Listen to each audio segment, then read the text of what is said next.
চলো আজকে আমরা যেটা স্টার্ট করব সেটা হচ্ছে ডাইজেস্টিভ সিস্টেম। কেমন? হিউম্যান ডাইজেস্টিভ সিস্টেম, এটা হিউম্যান ফিজিওলজির আন্ডারে পড়ছে, হিউম্যান ডাইজেস্টিভ সিস্টেম। তো ডাইজেস্টিভ সিস্টেমের মধ্যে আমরা কি কি পড়বো আগে বলে দিই। হিউম্যান ডাইজেস্টিভ সিস্টেম সম্বন্ধে একটা শর্টের উপর একটা ইন্ট্রোডাকশন নেব ফার্স্টে, তারপরে কমপ্লিট এলিমেন্টারি ক্যানেল সম্বন্ধে আমরা জানবো। আমাদের ফার্স্ট কাজ হচ্ছে এলিমেন্টারি ক্যানেল কি সেটা সম্বন্ধে জানা।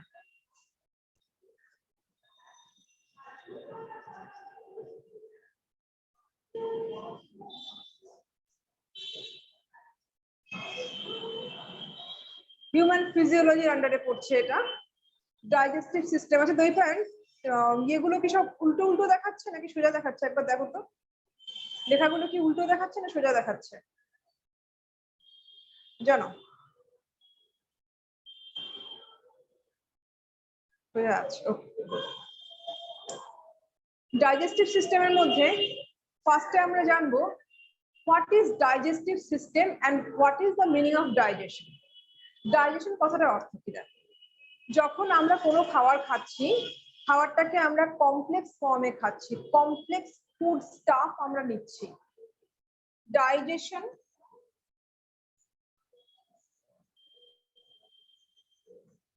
কথার অর্থ হচ্ছে ব্রেকডাউন করা।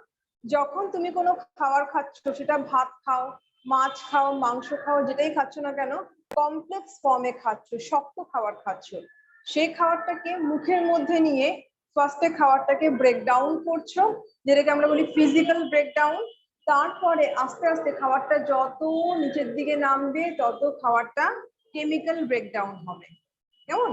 তার মানে ডাইজেশন কথা আলটিমেট মিনিং হচ্ছে ব্রেকডাউন।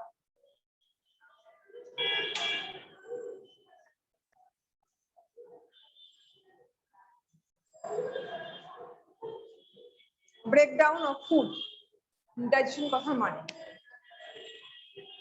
তো এখন দেখবো ডাইজেশনটা আমাদের কোথায় হচ্ছে, বা ব্রেকডাউন কথাটাই বা আলটিমেটলি কি মিনিং দিচ্ছে। ব্রেকডাউন মানে হচ্ছে একটা ফিজিক্যাল ব্রেকডাউন। ফিজিক্যাল ব্রেকডাউন তুমি লিখতে থাকবে, হ্যাঁ, যা বলছি লিখবে।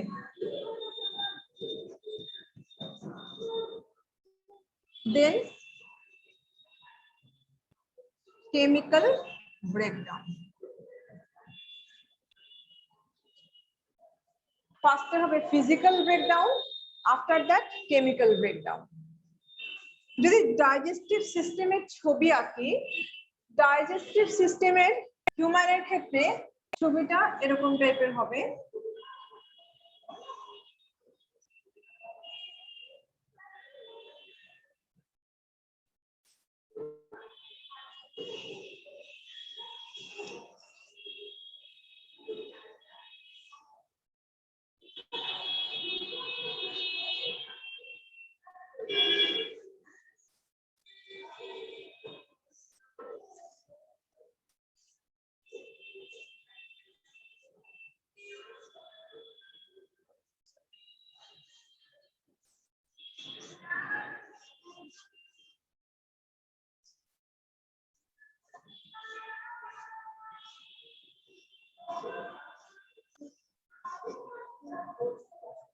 ওকে, এটা হচ্ছে আমাদের digestive system. More or less এমনি হয় আমাদের ডাইজেস্টিভ সিস্টেম দেখতে। কি আছে দেখো এর মধ্যে, এই কমপ্লিটটা আমাদের মাউথ থেকে স্টার্ট হচ্ছে আর শেষ হচ্ছে কোথায় গিয়ে? অ্যানাসে গিয়ে শেষ হচ্ছে। মাউথ থেকে, এটার নাম দিচ্ছি মাউথ, আর এই পয়েন্টটার নাম দিচ্ছি অ্যানাস। মাউথ থেকে স্টার্ট হচ্ছে, অ্যানাসে গিয়ে শেষ হচ্ছে। পুরো জিনিসটাই একটা লম্বা টিউব, আর কিছু না, শুধু একটা লম্বা টিউব। টিউবটা কোথাও এরকম একটা থলি তৈরি করেছে, এই যে এইটা। টিউবটা কোথাও জবরদস্ত প্যাচ খেয়েছে। টিউবটা কোথাও এরকম করে, মানে কিরকম বলবো, তোমার একটুখানি ফ্লাপি ফ্লাপি হয়ে গেছে। এই কমপ্লিটটাই একদম এইখান থেকে এইখান অব্দি একটা গোটা টিউব। এই জন্য এটাকে বলা হচ্ছে ক্যানেল। যা টিউব তাই হলো ক্যানেল। আর এই ক্যানেলটা একদিক থেকে ফুডকে ঢোকাচ্ছে, আরেক দিক থেকে ফুডকে বের করছে, এখান দিয়ে ঢোকাচ্ছে, এখান দিয়ে বের করছে। এই জন্য এই ক্যানেলটার নাম হচ্ছে এলিমেন্টারি ক্যানেল। তাহলে আমি কিসের ছবি এঁকেছি? ছবিটা হচ্ছে ফিগার লিখছি,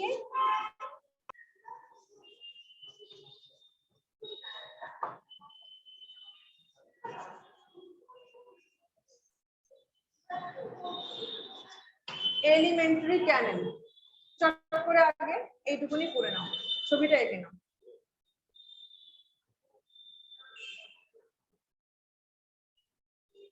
দেখো, এই যে আমি লিখেছি ডাইজেশন মানে হচ্ছে ব্রেক ডাউন অফ ফুড। তার মানে যখন মুখ দিয়ে খাবারটাকে ঢোকানো হচ্ছে তখন খাবারটাকে দাঁত দিয়ে ভাঙা হচ্ছে, এটাকে বলে চেবানো। কেমন? এই চেবানোর জন্য খাবারটা ফিজিক্যালি ব্রেকডাউন হলো। ভাত, মাছ, মাংস যাই খাচ্ছ না কেন, ফার্স্টে চিবিয়ে তুমি খাবারটাকে ফিজিক্যালি ব্রেকডাউন করেছো। তারপরে খাবারটা যতই নিচের দিকে নামবে তত খাবারটার সাথে বিভিন্ন রকম ডাইজেস্টিভ জুস, বা এক কথায় তোমরা কেমিস্ট্রি যেহেতু পড়ো তো বলতে পারি এনজাইম, এর সাথে বিভিন্ন রকম এনজাইম মিশবে। এনজাইম খাবারটাকে কেমিক্যালি ব্রেকডাউন করবে, খাবারটা সলিড ফুড থেকে একদম লিকুইড সাবস্টেন্সে কনভার্ট হবে। এটাকে বলা হচ্ছে কেমিক্যাল ব্রেকডাউন। তো ফিজিক্যাল ব্রেকডাউন, কেমিক্যাল ব্রেকডাউন, এই দুখানা ব্রেকডাউন হবে কমপ্লিট আমাদের এই ট্র্যাক্টের মধ্যে। এটার নাম হচ্ছে এলিমেন্টারি ট্র্যাক্ট। মানে এই অবধি বুঝলাম। এবারে দেখবো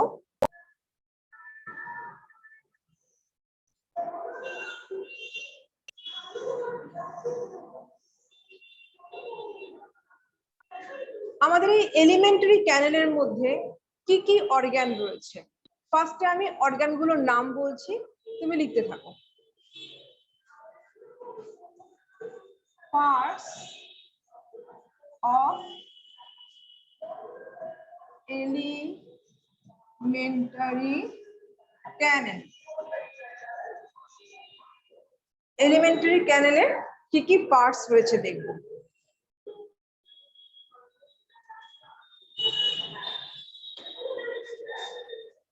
ফার্স্টে মাউথ, দেন ইসোফ্যাগাস। ফার্স্টে লিখে নাও, তারপরে আমি ছবি আঁকবো। ইসোফ্যাগাস, দেন স্টমাক, এটা হচ্ছে 1 নম্বর, আর 2 নম্বর, এটা হচ্ছে 3, 4 নম্বর রয়েছে স্মল ইন্টেস্টাইন।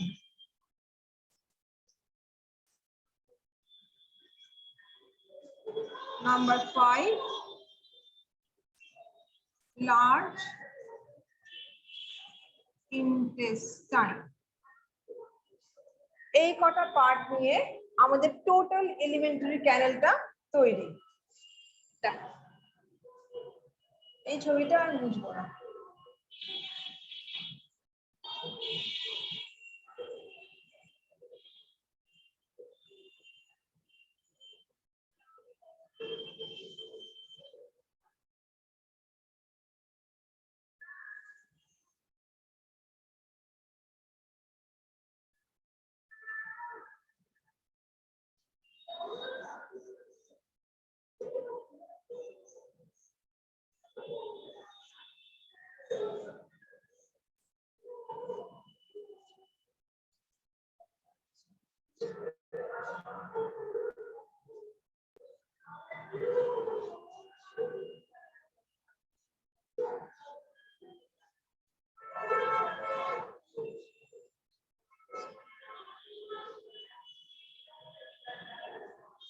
লেবেল করছি। দিস ইজ দ্য পার্ট যেখান দিয়ে খাবারটা ফোর্সফুলি নিচের দিকে নামছে, এটা হচ্ছে সেই পার্ট। প্রচন্ড সরু হয়, খাবারটা জবরদস্তি এখান দিয়ে নিচের দিকে নামছে। এই পার্টটার নাম আমরা বলে থাকি ইসোফ্যাগাস।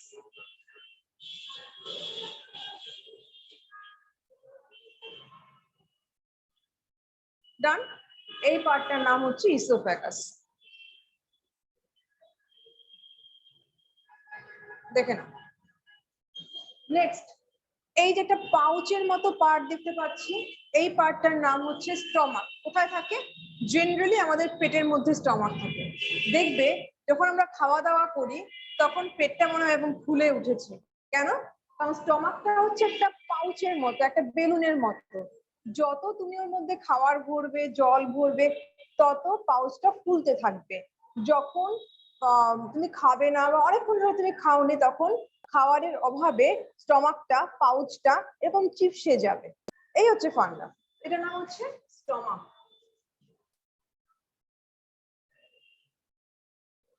স্টমাকের পর থেকে দেখো একটা সরু পাইপ, প্রচন্ড স্পাইরালি ফোল্ড হয়েছে পাইপটা, দেখতেই পাচ্ছ? এইটার নাম হচ্ছে স্মল ইন্টেস্টাইন। এই পাইপটার নাম হচ্ছে স্মল ইন্টেস্টাইন। ঠিক আছে, স্মল ইন্টেস্টাইন শেষ হলো এইখানটাতে এসে। এরপর থেকে দেখো এই জায়গাটা একটুখানি মোটা, একটু পাউচ পাউচ অ্যাপিয়ারেন্স দিয়েছে, একটু মোটা পোর্শন, এটাকে বলা হয় লার্জ ইন্টেস্টাইন।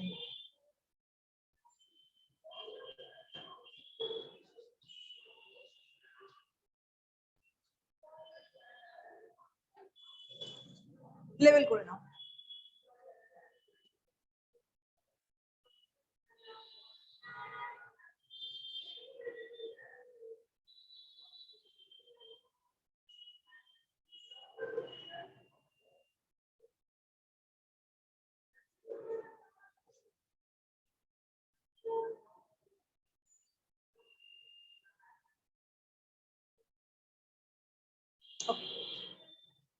এবার তোমাকে বলি প্রত্যেকটা পার্টে কি কি কাণ্ড ঘটছে। মাউথের মধ্যে ফার্স্টে বলি ম্যাস্টিকেশন হচ্ছে, খাবারটাকে আমরা চেবাচ্ছি।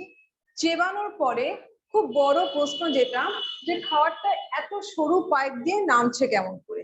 জানো, যখন মুখের মধ্যে নিয়ে কোনো খাবারকে আমরা চেবাচ্ছি, সঙ্গে সঙ্গে মাউথ থেকে, মানে আমাদের এই মুখের চারদিকে না কতগুলি স্যালিভারি গ্ল্যান্ড রয়েছে। দেখবে যখন তুমি রাত্রেবেলা ঘুমোবে তখন দেখবে মুখটা ড্রাই হয়ে যাচ্ছে। যখন বেশি বেশি কথা বলবে তখন দেখবে মুখটা বেশ ওয়েট আছে, মানে ভেজা ভেজা আছে। তার কারণ কি, মুখের মধ্যে প্রচুর স্যালিভারি গ্ল্যান্ড রয়েছে। গল্প হচ্ছে যখন কোনো খাবারকে মুখের মধ্যে দিয়ে খাবারটাকে চেবাবো, সঙ্গে সঙ্গে ওই স্যালিভারি গ্ল্যান্ড গুলো থেকে স্যালাইভা বেরোবে, ঠিক আছে, লালা যেটাকে বলে, ওটা বেরোবে। বেরিয়ে খাবারটাকে একটা মন্ড পাকাবে। খাবারটাকে ফার্স্টে দাঁত দিয়ে চিবিয়ে তার সাথে স্যালিভাটা মিশিয়ে একটা মন্ড মতো তৈরি হয়। এটাকে বলা হচ্ছে ফুড বোলাস। আমি নামটা লিখে দিচ্ছি, এক্ষুনি তোমার লিখবার দরকার নেই, জেনে রাখো।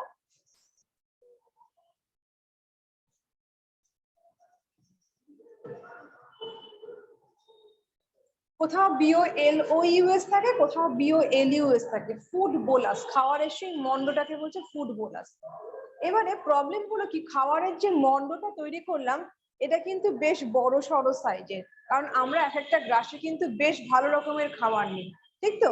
আমরা তো অত এটিকেটওয়ালা মানুষ তো আমরা না, যে স্পুনে করে খাবার খাচ্ছি, টেবিল স্পুনে করে খাবার খাচ্ছি, এক স্পুন করেই এক একবারে তুলবো, তা না। আমাদের খাবার পোর্শন গুলো কিন্তু বেশ বড় বড় হয়। এবার অত বড় একটা পোর্শন যখন মুখের মধ্যে আমরা বোলাস তৈরি করছি মুখের ভেতরে, তখন সেই বোলাসটা এত সরু, একদম সরু একটা পাইপ দিয়ে নামা কিন্তু বেশ টাফ হয়ে যায়। সেই জন্য আমাদের এই পাইপটা না অনেকটা এলাস্টিকের মতো। কি বলছি বুঝতে পারছো? পাইপটা একদম নর্মাল পাইপের মতো না, টিউবলাইটের মতো স্টিফ না, ও হচ্ছে এলাস্টিকের মতো। যার জন্য খাবারটা যখন নামছে পাইপটা ফুলে উঠছে, যেখান দিয়ে খাবারটা পাস করছে পাইপটা ফুলে উঠছে, আস্তে আস্তে এরকম পাইপটা ফুলতে ফুলতে যাচ্ছে। আবার যেখান দিয়ে খাবারটা পাস করে গেল ওপর দিকটা আবার শ্রিঙ্ক করে গেল। এই স্পেশাল কাইন্ডের খাওয়ার প্যাসেজকে আমরা বলবো পেরিস্টালসিস। পেরিস্টালসিস, এই টার্মটা লেখো, পেরিস্টালসিস। পেরিস্টালসিস টার্মটা লেখো, লিখে একখানা হাইফেন দাও, তারপর আমি যেটা বলছি সেটা লিখবে। পেরিস্টালসিসের পাশে লিখছো যে it is the movement of food, পেরিস্টালসিসের পাশে লিখছো, হ্যাঁ, it is the movement of food through the esophagus এই যে এই পোর্শনটা দিয়ে it is the movement of food through the esophagus by rhythmic contraction. আচ্ছা আমি কি লিখে দেবো? রেসপন্স করো তো, তোমার অসুবিধা হলে আমি লিখে দিচ্ছি। রেসপন্স করো কোনটা সুবিধা হবে।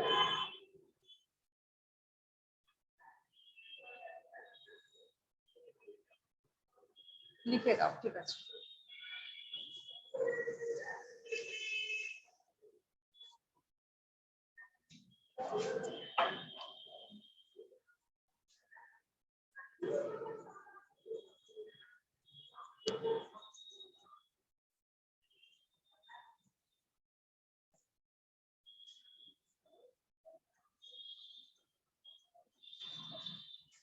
Movement of food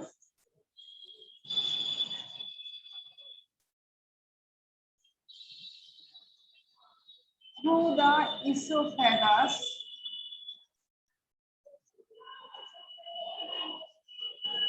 by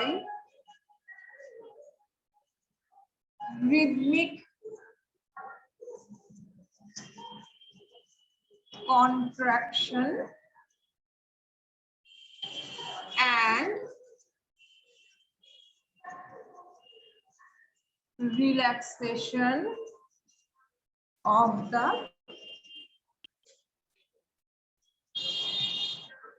muscles of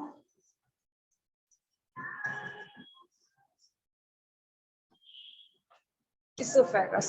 Now listen.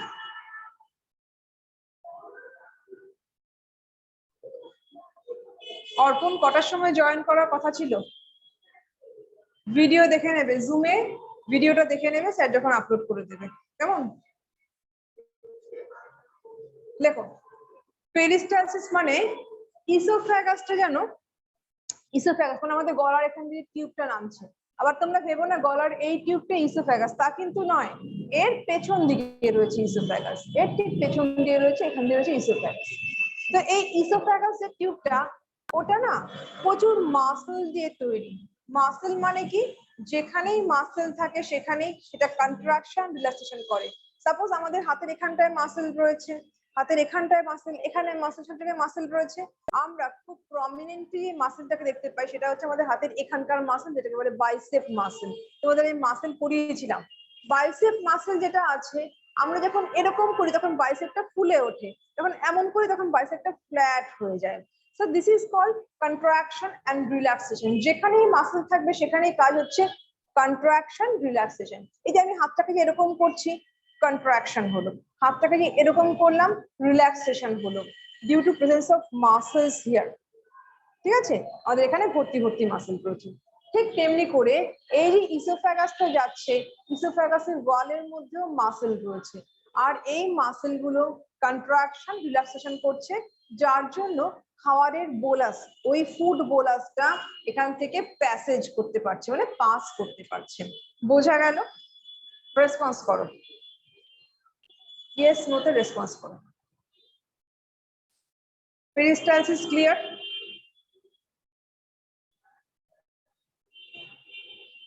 Yes, ma'am. হ্যাঁ ম্যাম। ওকে,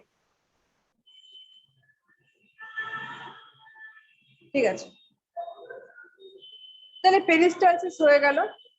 ওকে, পেরিস্টালসিস হয়ে গেল। এবারে দেখবো আমাদের এই যে পুরো ডাইজেস্টিভ ট্র্যাক্ট বা এলিমেন্টারি ক্যানেল, এর সঙ্গে অ্যাসোসিয়েটেড দুখানা খুব ইম্পর্টেন্ট গ্ল্যান্ডের নাম আমাদেরকে পড়তে হবে। যেই গ্ল্যান্ড দুটোর নাম না পড়লে বা ওদের লোকেশন না জানলে আমাদের এই সিস্টেমের কাজ সম্বন্ধে জানতেই পারবো না। তো গ্ল্যান্ড দুটোর নাম হচ্ছে,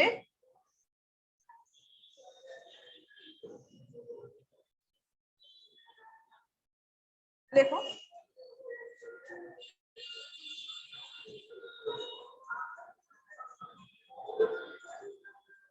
ডাইজেস্টিভ গ্ল্যান্ডস বলে নিচ্ছ, কে কে আছে? Number 1 liver, number 2 pancreas, number 3 salivary gland.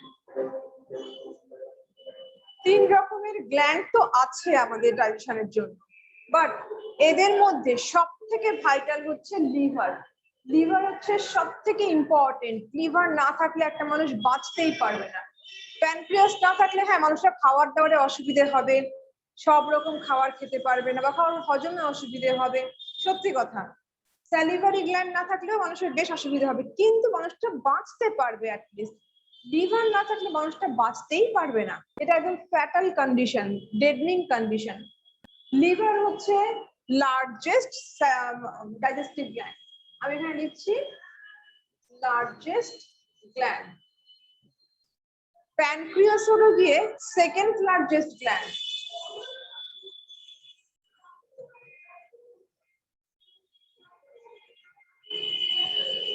Second largest gland লিখে নাও, এটুকু লিখে নাও। অর্পণ ইয়ে কোথায় গো, কি যেন ওর নাম, গৌরব কোথায়?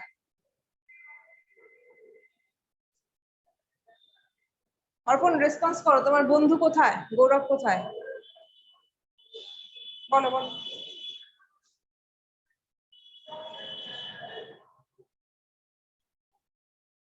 অর্পণ একদম ফ্রিজ হয়ে গেছে আমার প্রশ্ন শুনে, কিচ্ছু উত্তর দিচ্ছে না। এনিওয়ে, এইটুকুনি বোঝা গেল। এবার আমি এদের লোকেশনটা দেখাচ্ছি কোনখানে কি রয়েছে। এই যে ডাইজেস্টিভ ট্র্যাক্টটা রয়েছে,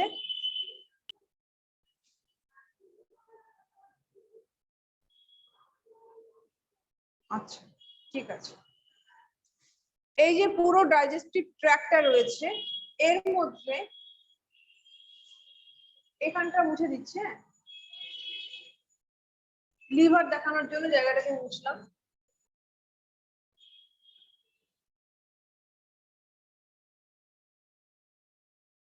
এমনি করে থাকে লিভার, কেমন? লিভারটা এমন ভাবে থাকে যে ওই পোর্শনটা ঢাকা পড়ে যায়, সেই জন্য লিভারটাকে আমি এটাকে মুছে রাখলাম, হলো এটার নাম লিভার। আর প্যানক্রিয়াসটা কোনখান দিয়ে থাকে? এই জায়গা দিয়ে থাকে প্যানক্রিয়াস।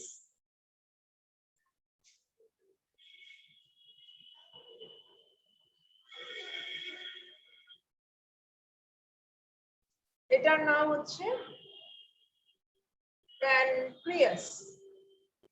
লিভার আর প্যানক্রিয়াসের লোকেশনটা দেখে নাও। স্টমাকটাও থাকে পেটের মধ্যে, লিভারও থাকে পেটের মধ্যে, প্যানক্রিয়াস থাকে পেটের মধ্যে, কেমন? লোকেশন গুলো খুব ভালো করে দেখে নাও।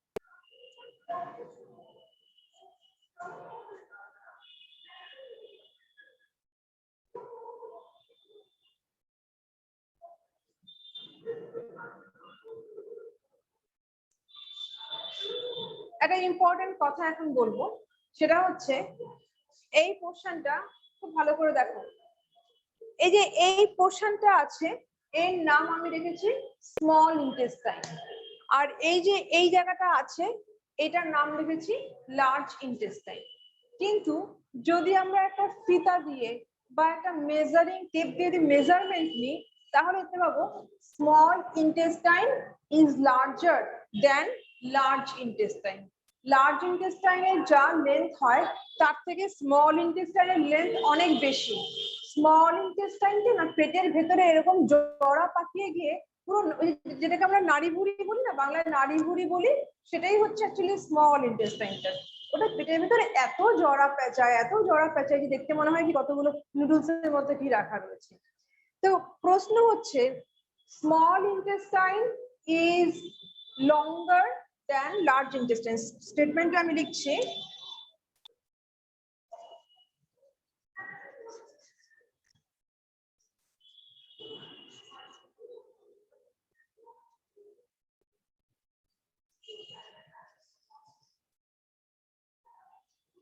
longer than large intestine. বোঝা গেল? কিন্তু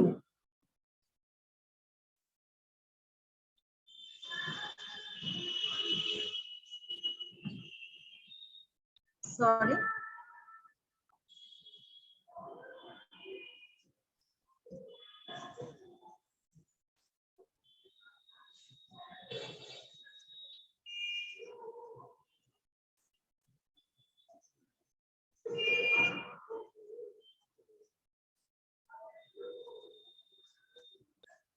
প্রশ্নটা বুঝবার চেষ্টা করো কি লিখেছি। Small intestine is longer than large intestine. Longer মানে লম্বা, yet large intestine is so termed. Why?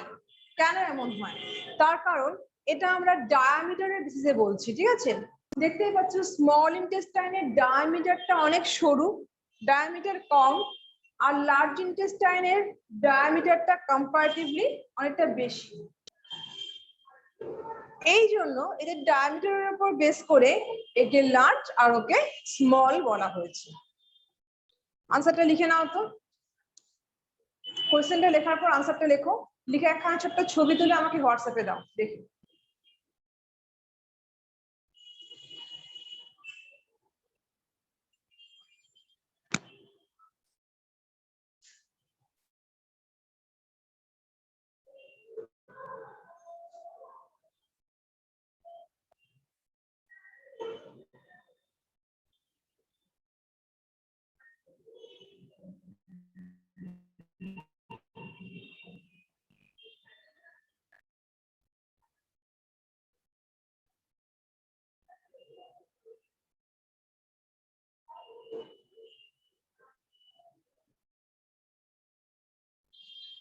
এই কোয়েশ্চেনটা লিখছো, লিখে তার আনসার লিখছো, লিখে আমাকে হোয়াটসঅ্যাপে সেন্ড করো, দেখে নি।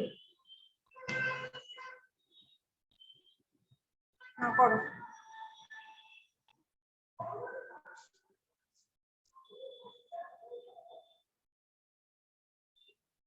এটার আনসারটা আমি এখানে লিখে দিচ্ছি।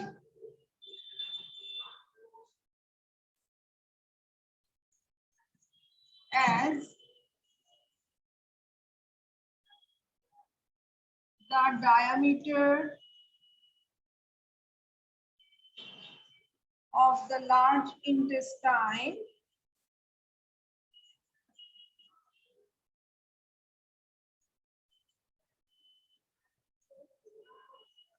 is greater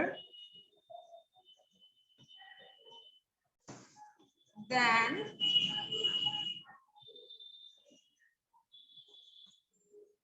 that of small intestine.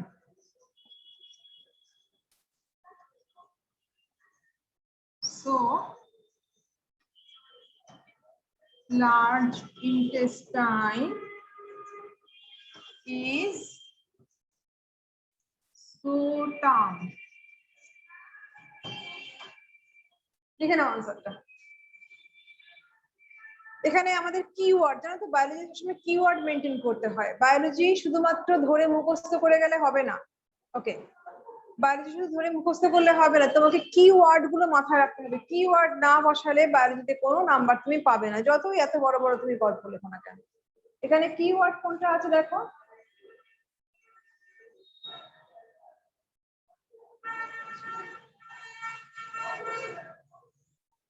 Diameter, greater, এই দুটো হচ্ছে কিওয়ার্ড, ঠিক আছে? লার্জ ইন্টেস্টাইনের ডায়ামিটারটা গ্রেটার দেন স্মল ইন্টেস্টাইন, এইটুকুই হচ্ছে আমার লাইন, আর এটা কিওয়ার্ড রয়েছে। এনিওয়ে, তাহলে বোঝা গেল এটা।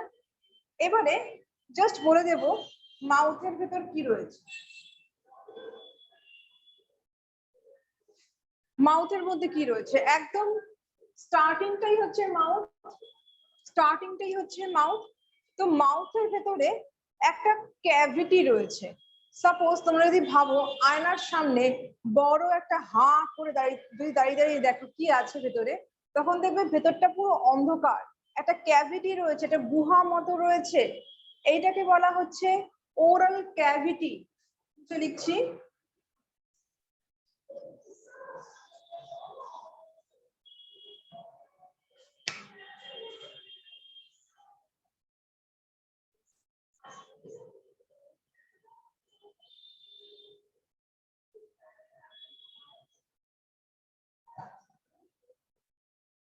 এটাকে বলা হচ্ছে oral cavity or mouth cavity.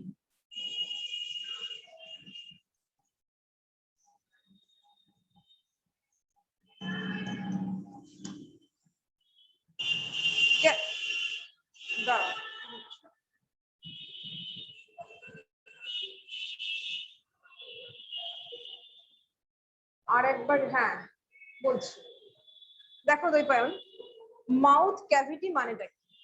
যখন তুমি মুখটাকে হা করে যখন আয়নার সামনে দাঁড়াবে না, ভেতরটা দেখবে অন্ধকার হয়ে রয়েছে, ভেতরটা একদম অন্ধকার গুহার মতো দেখাচ্ছে। গুহা কেন বললাম? ভেতরে অনেকটা ফাঁকা জায়গা রয়েছে, এরকম ভেতর দিকে ঢুকে যাওয়া যাচ্ছে, যেন গুহা বললাম। আর ভেতরটা একদম অন্ধকার। এই যে একটা ক্যাভিটি, এই যে একটা গর্ত, এই যে গুহা, এইটাকে বলা হচ্ছে মাউথ ক্যাভিটি বা ওরাল ক্যাভিটি। ক্যাভিটি মানে এক কথা হচ্ছে গর্ত। দেখবে যারা বেশি চকলেট খায়, তোমাদের মতো ছেলেমেয়েরা, আমি তো মনে করি অর্পণ খুব ক্যাডবেরি ট্যাডবেরি খায়, যাই হোক যদি খেয়ে থাকো তো ভালো, যদি না খেয়ে থাকো তো আরো ভালো। যারা বেশি ক্যাডবেরি খায় ওদের দাঁতের ভেতর একটা এরকম গর্ত মতো হয়ে যায়, দাঁতের ভেতর ক্যাভিটি হয়, যেটাকে ডক্টররা বলে যে দাঁতের ভেতর পোকা ধরেছে, তার বায়োলজিক্যাল টার্ম হচ্ছে ক্যাভিটি হয়ে গেছে। তো ক্যাভিটি মানেই হলো একটা গর্ত বা একটা ফুটো, মুখের ভেতরে একটা বড় গর্ত মতো আছে, এই পুরোটাকে বলছে মাউথ ক্যাভিটি। হা করলে ভেতরে পুরোটাকে বলছে মাউথ ক্যাভিটি। এবার গল্প হচ্ছে, মাউথ ক্যাভিটিটা আমাদের প্রচন্ড ইম্পর্টেন্ট একটা জায়গা। মাউথ ক্যাভিটি সম্বন্ধে আমাদের ডিটেলস জানতে হবে। কিরকম জানবো? কিরকম জানবো?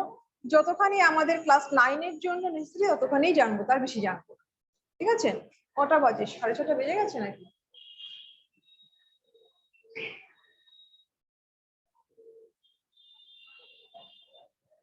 শ্রুতি একটু ওয়েট করো, বাকিরা আসুন তারপর স্টার্ট করছি। তো এই যে মাউথ ক্যাভিটির গল্প বললাম, মাউথ ক্যাভিটির ভেতরে আমাদের কি রয়েছে? একটা টাং রয়েছে, একটা জিভ রয়েছে মাউথ ক্যাভিটির ভেতরে। সাপোজ আমি যদি মাউথ ক্যাভিটিটা আঁকি, ছবি আঁকলে, শুধু যতক্ষণ তুমি একটা কাজ করো তো, তুমি তোমার ওই বই থেকে ন্যাচারাল রিসোর্সের কয়েকটা পেজ আমাকে একটু হোয়াটসঅ্যাপে পাঠিয়ে দাও, আমার পার্সোনালি হোয়াটসঅ্যাপ করো।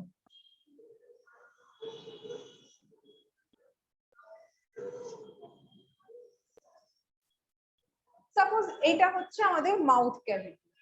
এবার মাউথ ক্যাভিটিটা ওপরে আর নিচে লিভস দিয়ে গার্ড করা থাকে। মানে মাউথ ক্যাভিটির এখানে একটা লিপ থাকে, আপার লিপ যেটাকে বলি, এখানে একটা লিপ থাকে যেটাকে বলি লোয়ার লিপ। কেমন? সাপোজ এইটা হচ্ছে আপার লিপ আর এটা হলো গিয়ে আমার লোয়ার লিপ। এরা কি করছে? গার্ড করছে ভেতরের পুরো ক্যাভিটিটাকে, এটা মাউথ ক্যাভিটি বলছে। মাউথ ক্যাভিটির ভেতরে কি রয়েছে? একখানা টাং রয়েছে, তাই তো, একটা জিভ রয়েছে। মাউথ ক্যাভিটির ভেতরে কি রয়েছে? কতগুলো দাঁত রয়েছে। ডান। আর একটা খুব ইম্পর্টেন্ট জিনিস যেটা এখনো অব্দি আমরা অল্প সময় শুনেছি, সেটা হচ্ছে স্যালিভারি গ্ল্যান্ড। আমরা যখনই মুখটাকে করছি, মানে মুখটাকে চেপে ধরছি, সঙ্গে সঙ্গে বিভিন্ন জায়গা থেকে স্যালাইভা বা লালা বেরিয়ে আসছে মুখের মধ্যে। কেন আসছে? কারণ আমাদের মাউথ ক্যাভিটির ভিতর বিভিন্ন জায়গায় একদম স্ক্যাটার্ড কন্ডিশনে অনেকগুলো স্যালিভারি গ্ল্যান্ড রয়েছে। ঠিক আছে? তাহলে মাউথ ক্যাভিটির ভিতর কি রয়েছে? এখানে আমি ওরাল ক্যাভিটি লিখেছি, ওরাল ক্যাভিটির ভিতর কি কি রয়েছে একটা একটা করে লিখছি। লিপস আর guarding the mouth cavity. Mouth cavity কে গার্ড করছে lips, upper and lower. Mouth ক্যাভিটির ভেতর কে রয়েছে? রয়েছে টিথ, রয়েছে টাং, রয়েছে স্যালিভারি গ্ল্যান্ড, রয়েছে salivary gland, and that's it. লিখে নাও, ছবিটা এঁকে নাও, সঙ্গে লিখে নাও। আচ্ছা, সিবিএসই ক্লাসটা স্টার্ট করলাম। ন্যাচারাল রিসোর্স, ঠিক আছে? ন্যাচারাল রিসোর্স থেকে আমরা এখন পড়বো। জাস্ট